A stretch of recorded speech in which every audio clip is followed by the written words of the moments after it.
Hello, welcome again to another episode of the series about Gabriel Delanne and his legacy. Today we have here with us, invite to our studio, we have Dr. Humberto Schubert Coelho. I want to welcome you here to our studio today. Hi, Moni. Thank you for your invitation.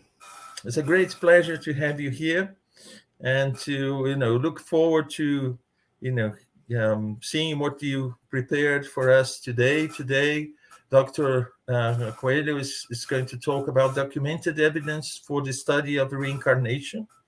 For those who don't know, Dr. Humberto Schubert Coelho, he's a professor of philosophy in Minas Gerais in Brazil, where he lives. He's a member of Spiritist Society Primavera. In Portuguese, it means springtime, and the social communication of the Brazilian Spiritist Federation. He is the author of several Spiritist books and articles, generally in a dialogue with philosophy. So he has a lot to tell us about, his impressions of the work of Gabriel Delanne, because Delanne is wonderful when talking about science and also philosophy.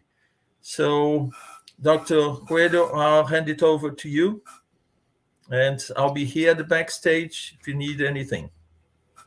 Thank you so much, Moniz, and to all others involved in this initiative, this beautiful initiative, because Gabriel Delanne is one of the leading unknown masters of Spiritism, one of the founders, we could say, and one of these first pioneers who shaped the way we address several problems, several questions in Spiritism. He was also an eminent person in psychology. He was in the first psychology congresses when psychology just moved out or left philosophy or got independent from philosophy and became a science, or we could say when scientific psychology was first presented to the world. Leon Denis, another Spiritist pioneer, was also involved in these congresses. We have a friend who is a great scholar on this issue, a professor of psychology of the Federal University of Minas Gerais, Brazil, Jader Sampaio, who has been studying the connection of Gabriel Delanne and Leon Denis to the foundation of scientific psychology, and that would resume, so to say, the role of Spiritism in the foundation of psychology. Most of this history, however, is not known to the public. We have a dramatic lack of recent analysis, dialogue, and investigation about this subject. And also due to the memory loss or to the historical lack of interest of many spiritists. And this is an issue that we would like to address in our presentation too. At the same time, I do not like eulogies very much. I would prefer not to make a praise for Gabriel Delanne or the authors, but to attack him and to address his ideas critically as an academic and as a philosophy who admires him, but is also interested in the truth and in the exactness of his arguments and observation. So here and there, when I believe that there is sufficient reason to criticize Gabriel Delanne, I will give myself the liberty to do so. I would also like to emphasize that, as you may imagine, I will try to approach Gabriel Delanne from a philosophical perspective and from not completely, but relatively from an academic perspective too, and trying to emphasize through that method, through that sort of approach, the specific contribution of Gabriel Delanne to the development of some arguments and to what we could now call a scientific approach to Spiritism. It is possible, or it is arguable, that Gabriel Delanne is the most important Spiritist in the line or in the front of a more scientific approach. Of course, we can put him side by side with Allan Kardec or Leon Denis, who were both, without any diminishment of Delanne, they were both superior writers. They have a remarkable ability or even a genius for writing. So Leon Denis, for example, writes more literally and poetically, while Allan Kardec is very clear, and he's also very successful as a popular writer.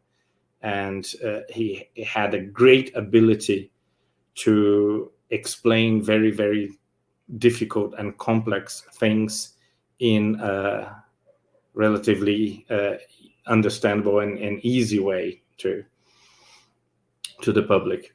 So Gabriel Delanne, as we see through his texts, does not seem to be as skilled as Leon Denis or Allan Kardec in writing.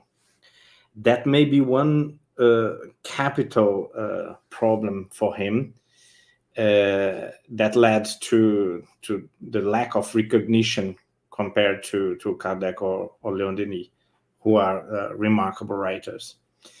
But Gabriel Delanne did some things with a very, very high quality, and his contributions, I would say, are undeniable if we carefully study the historical development of Spiritism. I will start my presentation here and hope that it succeeds. Share screen, full screen. Okay, just a second.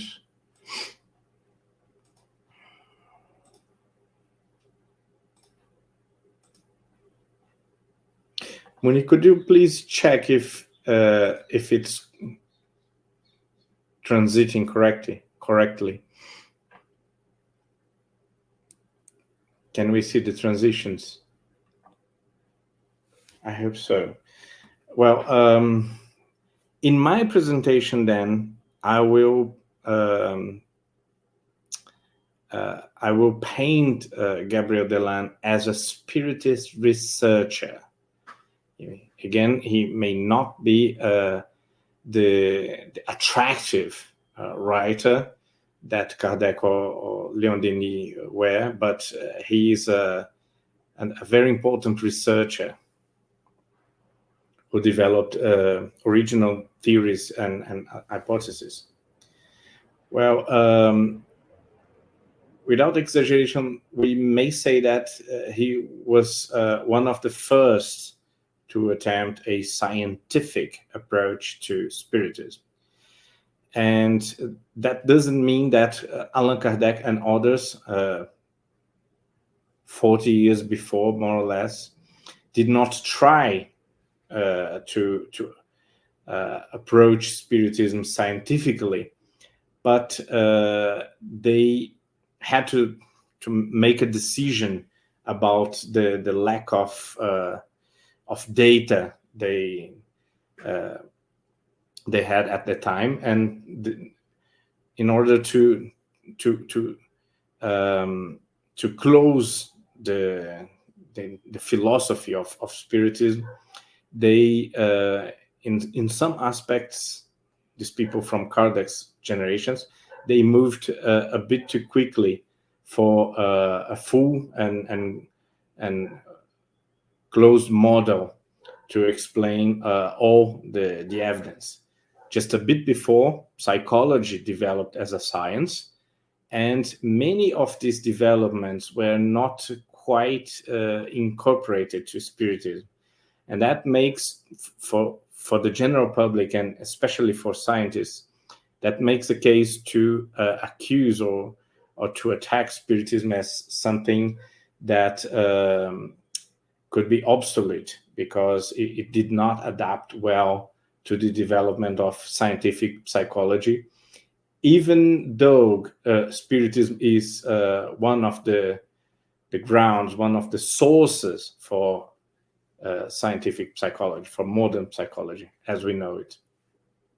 Well, as the very important philosophy scholar and philosophy lecturer James Hislop, Delanne also used the term Spiritism for basically everything, every sort of spiritualism or every phenomena that was suggestive of survival and every hypothesis of survival. So he tried to refuse to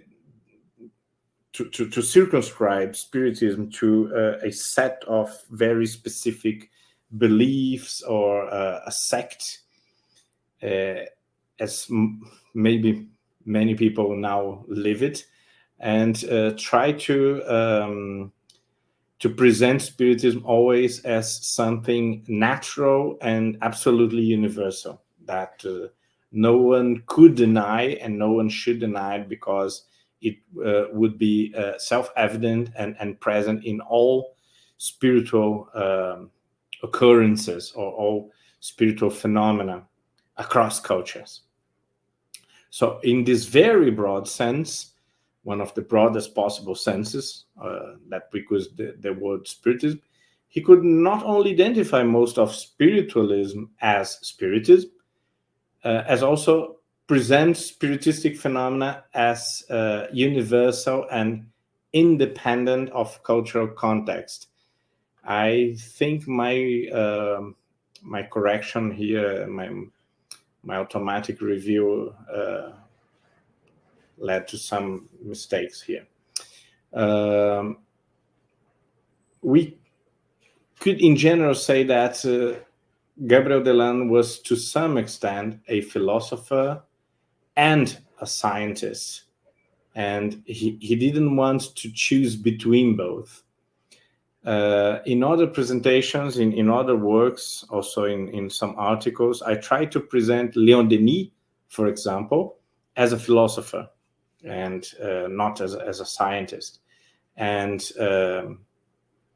without any diminishment also, but Leon Denis chose the more philosophical and literary path, while Gabriel Delanne, for example, chose to combine philosophical arguments with scientific scrutiny or scientific observation. Well, the problem is that in the turn to the 20th century, the notions of what philosophy or science or what a philosopher or a scientist were, this understanding changed significantly. And it moved from a more generalist concept to a very, very specific concept. Both concepts actually moved to very, very specific concepts in the beginning of the 20th century. So Gabriel Delanne had the bad luck, so to say, to be just in the right moment when he would not be considered a philosopher in the classical sense, or would not be a scientist in the classical sense, in the orthodox or mainstream academic sense, so to say. But obviously, he was following methods that were on course for many decades.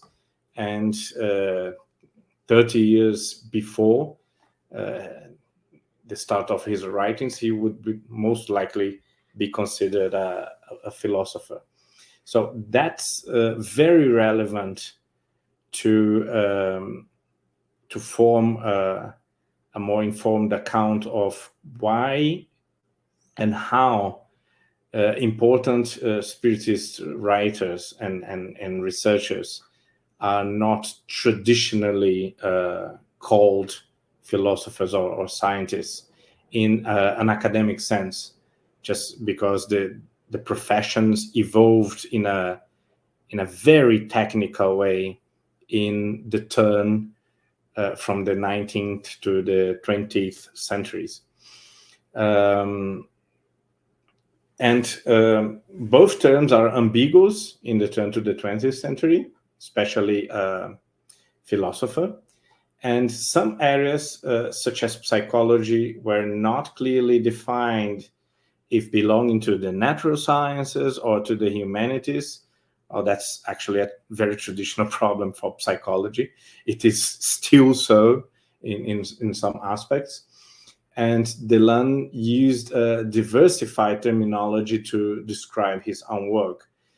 I'm only mentioning this to make you understand why along Delanne's work we will see sort of different definitions of science or philosophy.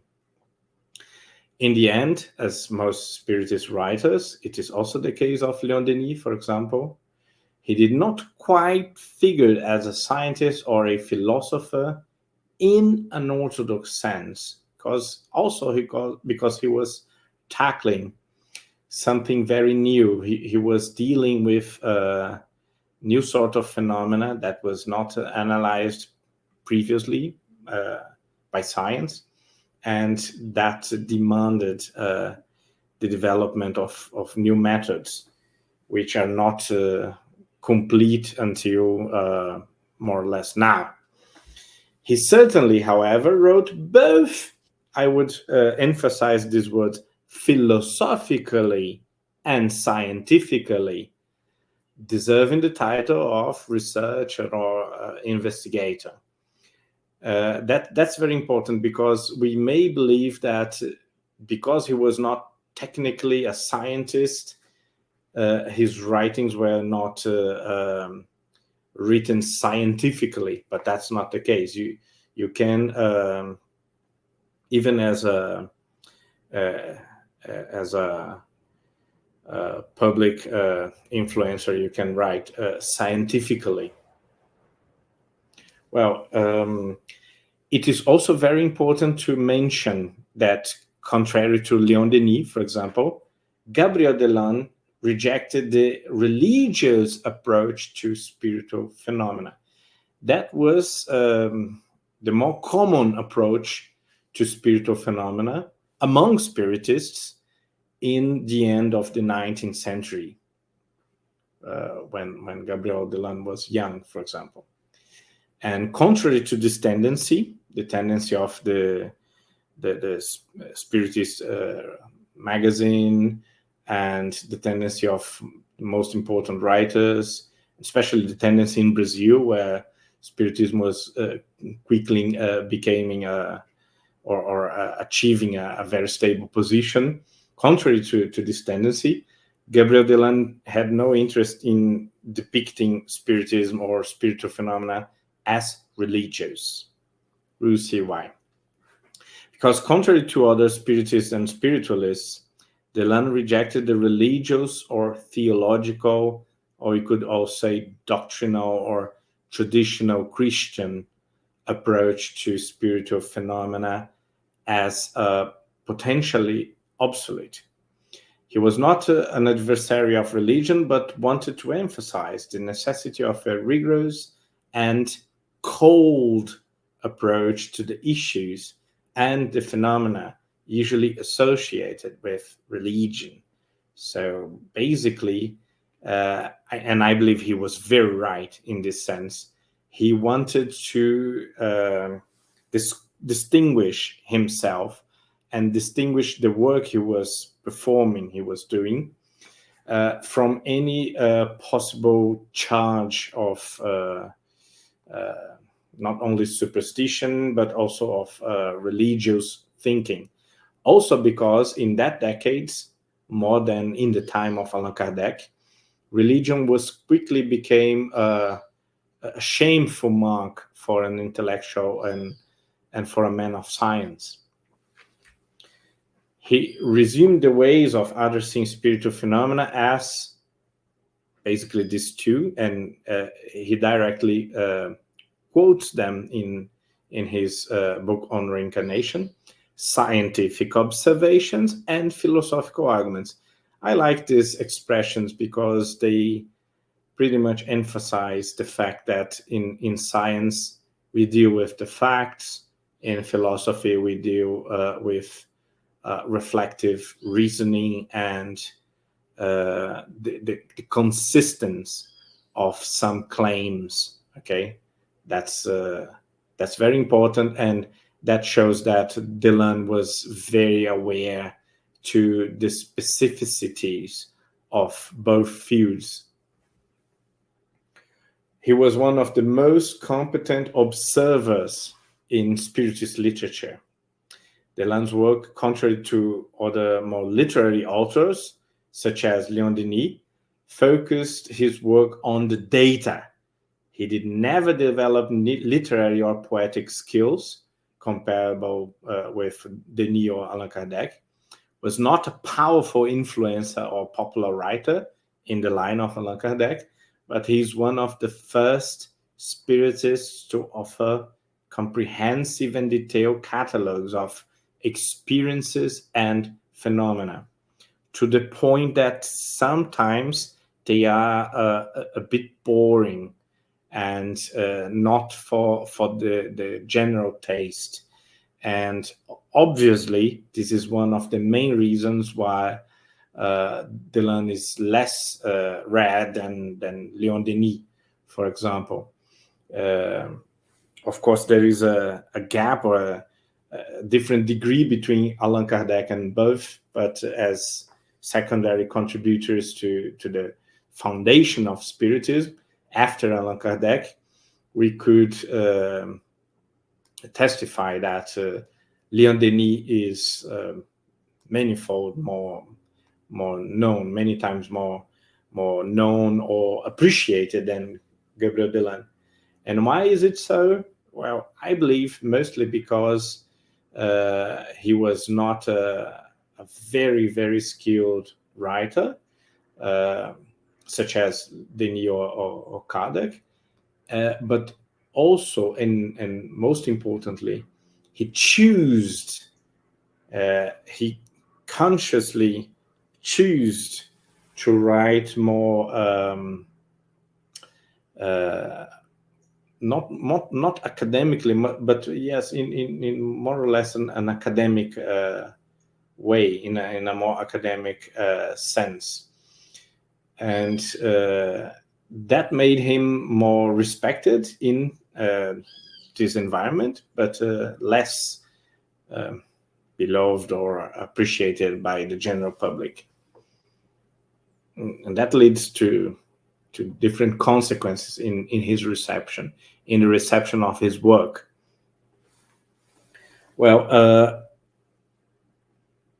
again, not comparing all the time, but if we should highlight something that is worth of mention in Delanne's work compared to other Spiritist writings, he had a very competent use of philosophical arguments. Among the Spiritists, for example, Delanne was one of the most competent analyzers and philosophical arguments, besides Kardec and Denis, who were also competent in that sense. And maybe more than anyone, he had a very keen understanding of the consequences of each argument in the smallest details, and the role of the philosophical arguments in the role that these philosophical arguments played in science and religion. That is to say, Leon Denis did not only use philosophical arguments or was aware to the power of philosophical arguments, as many Spiritist authors were, but he was also very competent in the detailed analysis of every small implication of such arguments. And we will see that very, very clearly in his analysis of memory, and how the very concept and the very process of memory,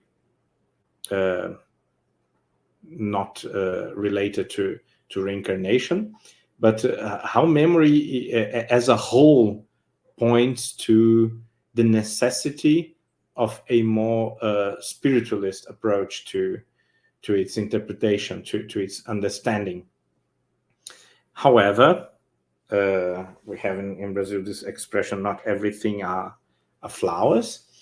Here and there, he fails to discern the difference between the philosophical and the scientific methods, or he puts them, or he expressed them in very simplistic ways, maybe for literary purposes, for didactical purposes, but that's detrimental for the appreciation of his intellectual power. And again, compared to other Spiritist authors, summarizing it, Delanne's work has a superior treatment of the philosophical arguments, while most authors limit themselves to quoting or mentioning philosophical arguments. They borrow philosophical arguments from the classical authors, the classical philosophers, but Delanne in some moments develops very original and interesting philosophical arguments. He also offers a large amount of detailed reports, okay? And I would again emphasize the word detailed, long reports, more similar to those the British and the Americans were offering, and very different from the French style of writing of the time. And also pretty much in harmony with the scientific psychology that was just emerging. He's also a more colder writer in the Anglo-Saxon style, or in the direction of the Anglo-Saxon writing style. And he avoided preaching Spiritism. Not that he was never advocating Spiritism or making a sort of apology to Spiritism, but he tried to present his work as a collection of powerful arguments and facts in favor of Spiritism, instead of only presuming that the public would enjoy or accept or be willing to accept Spiritism. Well, that said, the lack of a more formal training in science and philosophy can be felt in his work, and that's a problem that we have to realistically address if we want to dialogue with other traditions, or with people from outside the sphere of Spiritist thought, because if we advocate too strongly the idea that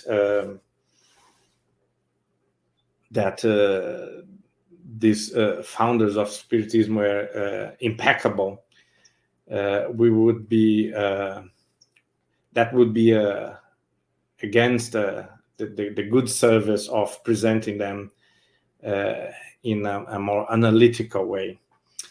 And when I say the lack of formal education or formal training, I mean specifically the academic training, the jargon, the terminology that would probably guarantee his success among psychologists, philosophers, or other scientists.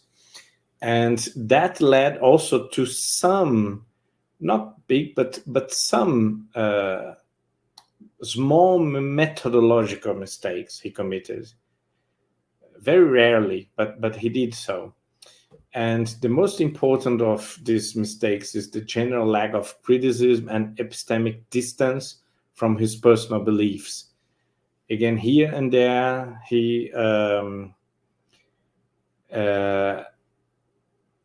writes about spiritism or about some spiritistic ideas in a very apologetic way.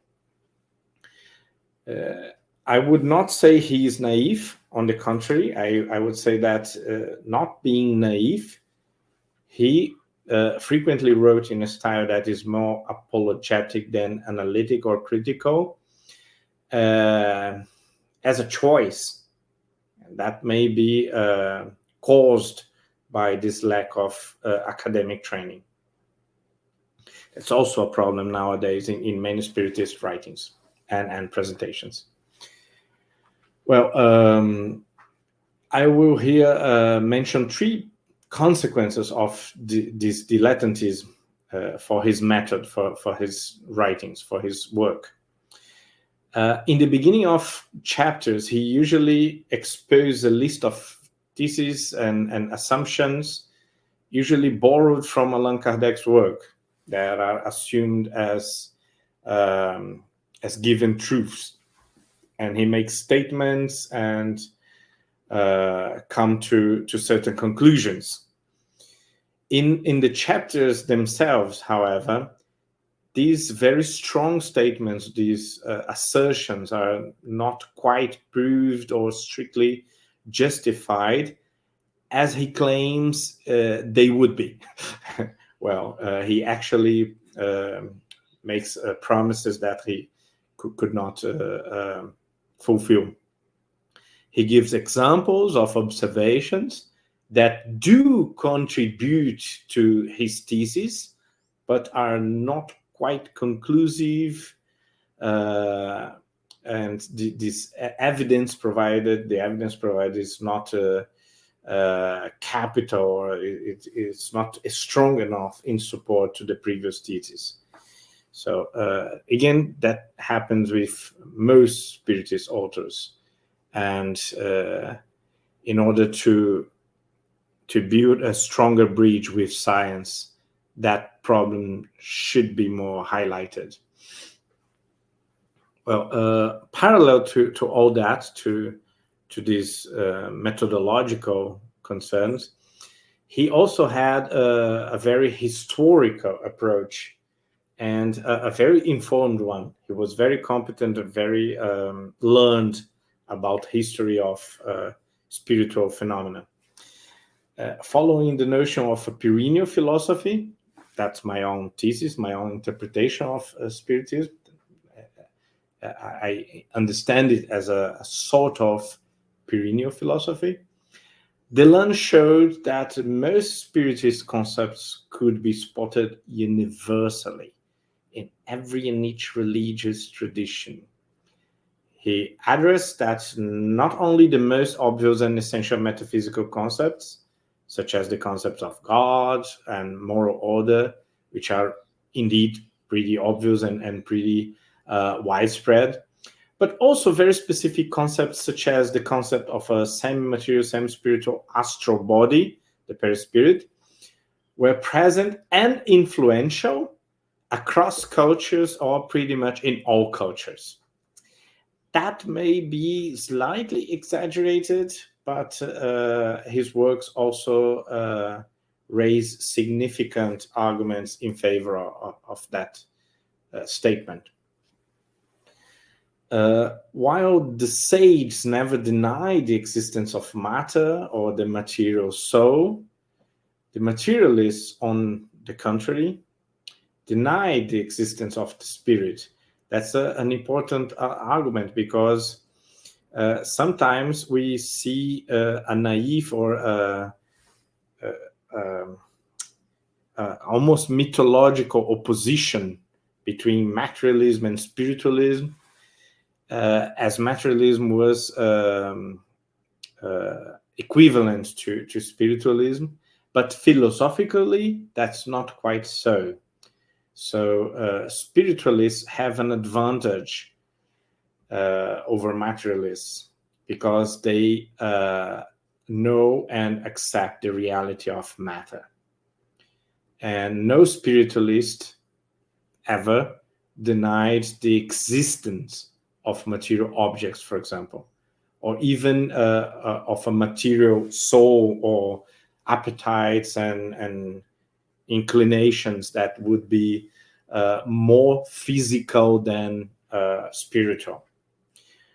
On the other hand, materialists have a huge problem when they deny the very existence of any sort of spiritual reality, because it is hard to reduce spiritual reality or mental reality or psychological, moral life, all reality to matter.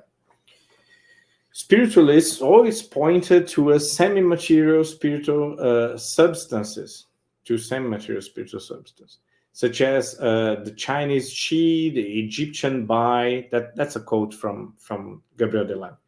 The Hebrew Nepesh, the animal or vegetable souls of Aristotle, the plastic medium of Wordsworth, Leibniz, pre-established harmony, the Archeos of Van Helmont. I am quoting a passage in which Gabriel Delanne tries to prove that perispirit is a very universal concept, as much as the concept of God, for example, or the concept of the immortality of the soul. And we can give many examples of these very pervasive and universal concepts in Kabbalistic, Hindu, Chinese, Sufi, Egyptian, Greek, Druidic, animistic, and Persian notions of a spiritual energy, spiritual matter, or spiritual substance, so to say, of good and evil, of heaven and hell, of apparitions, premonitory dreams, and so on. Today, such studies are much more advanced than in the time of Gabriel Delanne. I work specifically with that, and I could mention a bunch of authors that are representative of such studies. But I would limit myself to mentioning Gregory Shushan from the UK. He was very, very important researcher in the field of out-of-body experiences, near-death experiences, and the general concept of immortality in ancient cultures. Well, there's no psychology, or psychology is not possible without a concept of spirit or an agent. But the concepts of spirit or agency, they start as very material and ascend to a more abstract, philosophical, or properly spiritual concept. In its materialistic form, the concept of spirit or the soul is essentially will, desire, inclination, something that we can try to root out as neurological, as physiological, as a product of our hormones and neuroenzymes and so. But there is sufficient evidence for reincarnation, according to Gabriel Delanne, and he mentions two sorts of proofs for reincarnation that would oppose the more materialistic psychology. One source is philosophical, and we could mention Plato, Lessing, or MacTaggart. The last of those was a contemporary of Gabriel Delanne. And the scientific observations. Delanne himself was a prolific writer, a collector of evidence.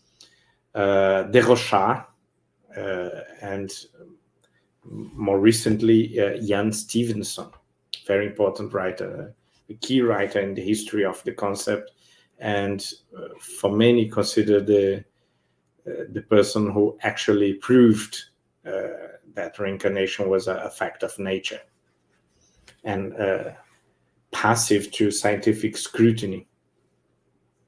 Well, there are, however, some problems with these approaches. They, in Delanne's work, they lie on too many presuppositions, which make the theory more philosophical in the bad sense, not in the good or in the academic sense.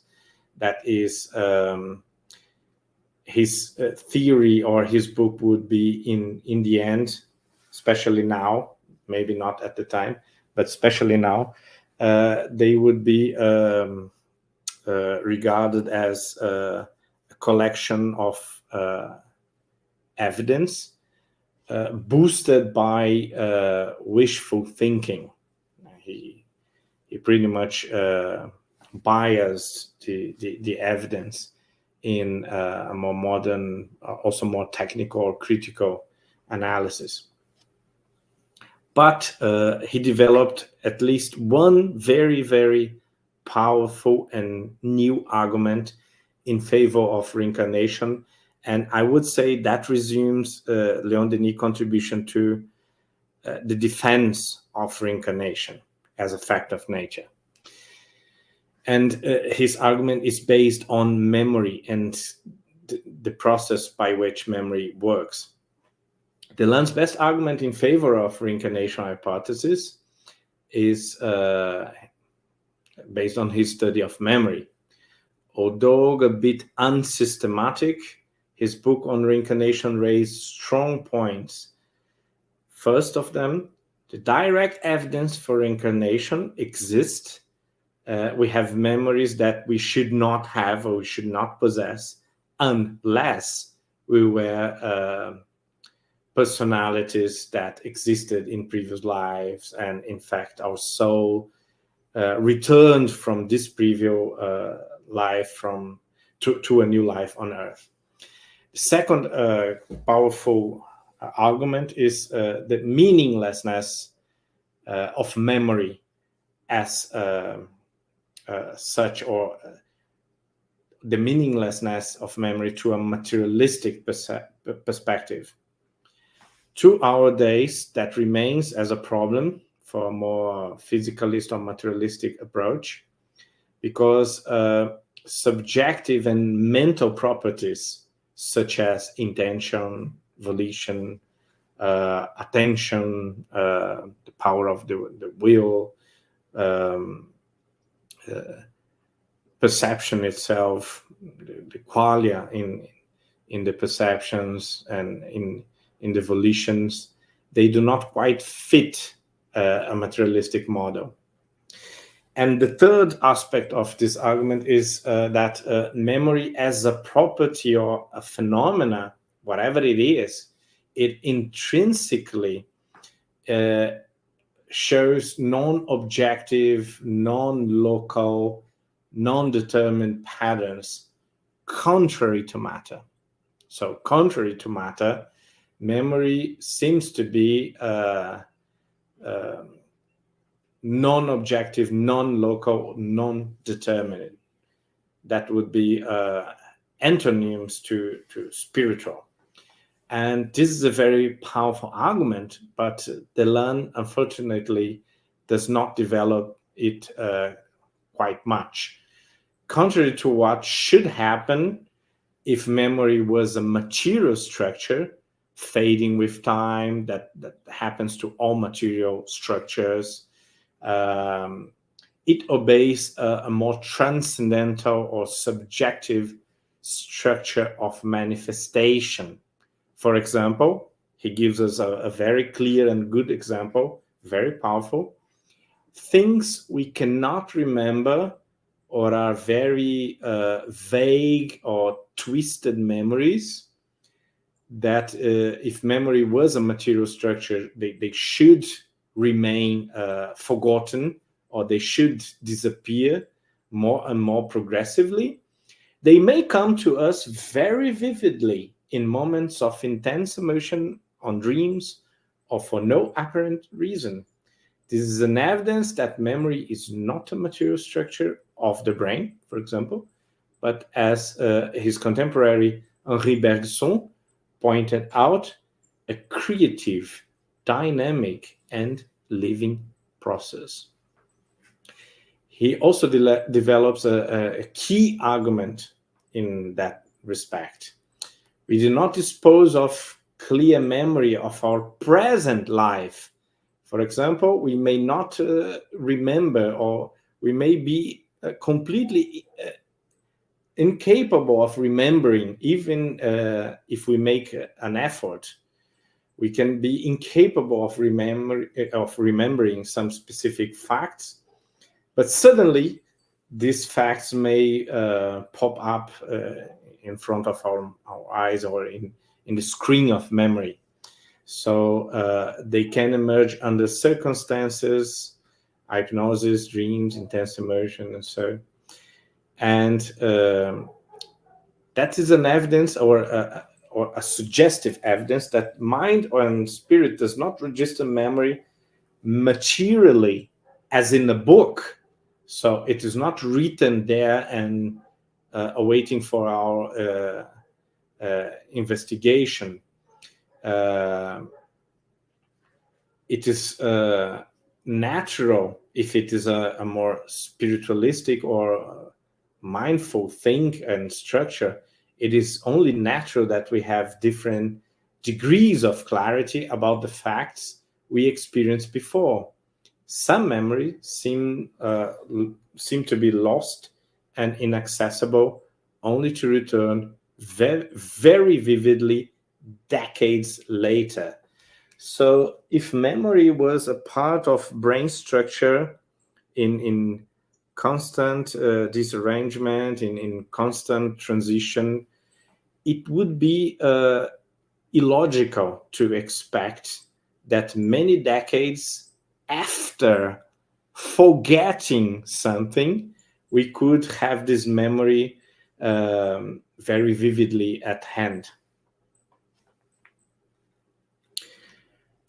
However, Delanne did not develop other arguments that are relevant for the analysis of reincarnation, or in favor of reincarnation.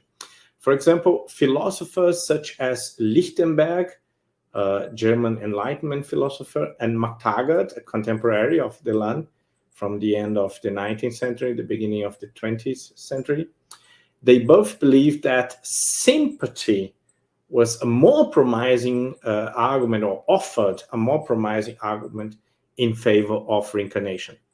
According to both, there is no material reason for immediate sympathy or antipathy unless the traumas, love, or strong relations people take a lot of time to develop were transmitted from one life to another. How could I instantly antagonize or sympathize with someone without having a previous invisible, unknown relationship that was built with time? Also, child prodigies, that's an argument that Gabriel Delanne actually uses a lot, also as Allan Kardec and Leon Denis. Child prodigies, super talents, and genius, they raise a similar problem to be explained by a materialistic approach. How could one manifest skills, knowledge, and practical abilities that take years, decades even, to develop, and how they manifest it at the age of 2, 3, 4, 5 years. A possible answer is, well, they did learn through the years and decades, but in a previous existence. Well, and how exactly memories of past life manifest? That's another concern of Gabriel Delanne. He said, well, spontaneously, like spontaneous memories and flashbacks, also in children, which in the future was more studied by Jan Stevenson. Induced trance or somnambulic states, that was very common at the time. There was a mode of hypnosis, and child prodigies and genius. After Delanne's time, the further progress of research on reincarnation was very significant. We can quote most important author ever in the sense of collecting evidence suggestive of reincarnation was Jan Stevenson, American child psychiatrist. Also Helen Wambach wrote Life Before Life, very influential book on memories of past lives. And more recently, we have our book from my team in Brazil, Science of Life After Death. And in my opinion, the best philosophical and anthropological approach to the subject from Helmut Obst, Reincarnation, Weltgeschichte, eine Idee, Reincarnation, the global idea or the world idea, the world history of an idea. And he tries to prove in that book that reincarnation is a concept present in every and each culture. It's a massive collection of anthropological evidence, very much worth reading. So thank you very much for your patience, and I hope this instigated you to know a bit more about the remarkable author Gabriel Delanne. Thank you, Humberto. Thank you very much indeed. Very, very rich, in, especially in the philosophical aspect, of Delanne's work. I've got a question for you, actually. You've mentioned something, and I think, it's still very much debated nowadays within Spiritism, the religious or moral aspect of Spiritism. And the fact that we see some we call them, spiritualist or spiritist phenomena. And usually we relate them to some religious manifestation or some, mystical manifestation or whatever. And I think Delanne, in my view, one of his important contribution is actually to look from a purely philosophical and scientific way.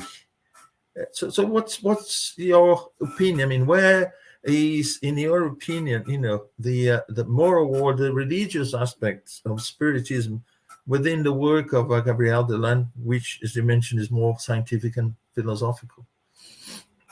That's a great question, a very good point to explore further. And I believe there is no contradiction between two approaches. They only serve two different purposes. So the religious approach can explain better why this phenomena happen, why we have why some people have very, very clear memory of a past life, while most of humanity has absolutely no clue about it. We can, in a religious approach, we can say, well, God has reasons for doing so that way, and there are specific processes that the souls may endure during their evolution process, and so and so. And that could help us understanding and dealing with these happenings.